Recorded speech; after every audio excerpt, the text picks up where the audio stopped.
There was a phrase that he mentioned in 1972, Feast of St. Peter and Paul. He said, well, we expected a new springtime, but a tempest emerged. There were clouds.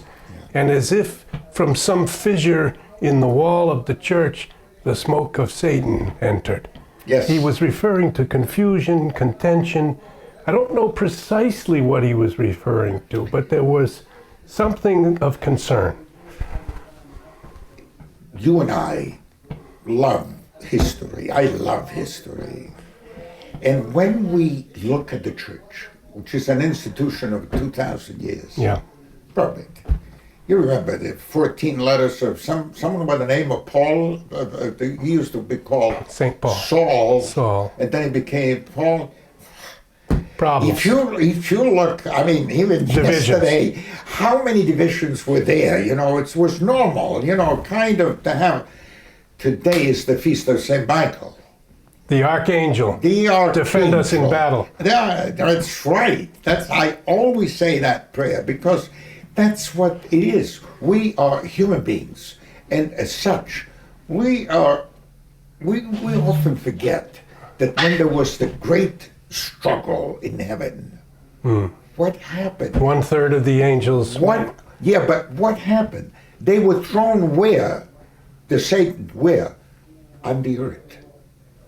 That's why we have the presence of Satan among us. The fallen, That is most probably what Paul VI was referring to. It is something that we have to understand, you know, how important it is.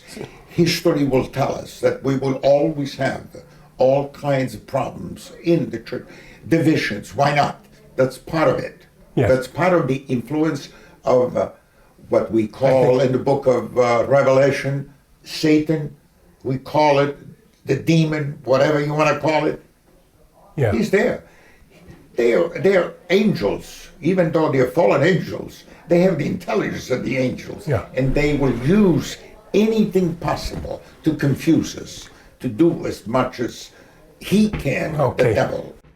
So John Paul, then he became very old and sick, and he was a model of a man suffering and keeping the faith. Then we had the Professor Pope, his... Tremendous. But let me tell you about... I knew Joseph Ratzinger. Yes. The time of the council. Yes. All right? And at the time of the council, he was not a peritus, by the way. He was just a theologian with Cardinal Frings, who was his archbishop. So,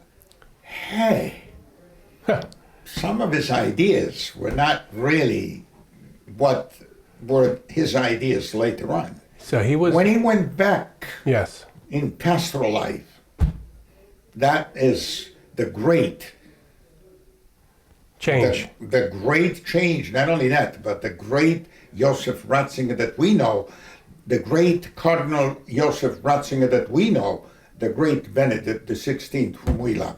And that is because he saw the common people needed to be confirmed in their faith, and the intellectuals that he had been among in the universities could debate things, but the people needed something for their lives. That is correct. And he needed to offer that to them. And that's Benedict XVI.